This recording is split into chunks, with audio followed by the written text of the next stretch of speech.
വിഴിഞ്ഞം തുറമുഖത്തിന്റെ സാധ്യതകൾ ചർച്ച ചെയ്യുന്ന രാജ്യാന്തര കോൺക്ലേവിന് ഇന്ന് തുടക്കം. തിരുവനന്തപുരം ഹയാത്ത് റീജൻസിയിൽ നടക്കുന്ന പരിപാടി മുഖ്യമന്ത്രി പിണറായി വിജയൻ ഉദ്ഘാടനം ചെയ്യും. 2 ദിവസങ്ങളിലായി സംഘടിപ്പിക്കുന്ന കോൺക്ലേവിൽ വിദേശത്ത് നിന്നടക്കം 300ഓളം പ്രതിനിധികൾ പങ്കെടുക്കും.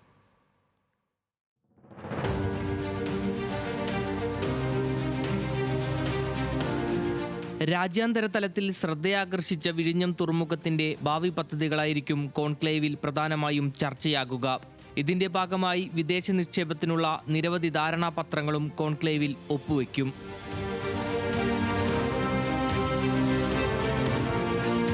മുഖ്യമന്ത്രി പിണറായി വിജയൻ ഉദ്ഘാടനം ചെയ്യുന്ന കോൺക്ലേവിൽ 2 ദിവസങ്ങളിലായി 7 വിഷയങ്ങളിൽ പ്രസന്റേഷനുകളുണ്ടാകും. പാനൽ ചർച്ചകളും ഫയർ സൈഡ് ചാറ്റുകളും കോൺക്ലേവിന്റെ ഭാഗമാണ്.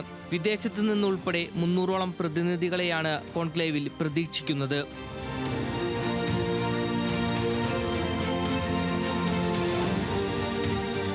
സുസ്ഥിര വളർച്ചയിൽ വിഴിഞ്ഞത്തിന്റെ കാഴ്ചപ്പാട്, സംസ്ഥാനത്തിലെ തീരസമ്പദ് വ്യവസ്ഥയുടെ ഭാവി, കേരളത്തെ ആഗോള സാമ്പത്തിക പവർ ഹൗസ് ആക്കി മാറ്റുന്നതിന്റെ സാധ്യതകൾ എന്നിവയടക്കം വിവിധ വിഷയങ്ങൾ കോൺക്ലേവിൽ ചർച്ചയാകും.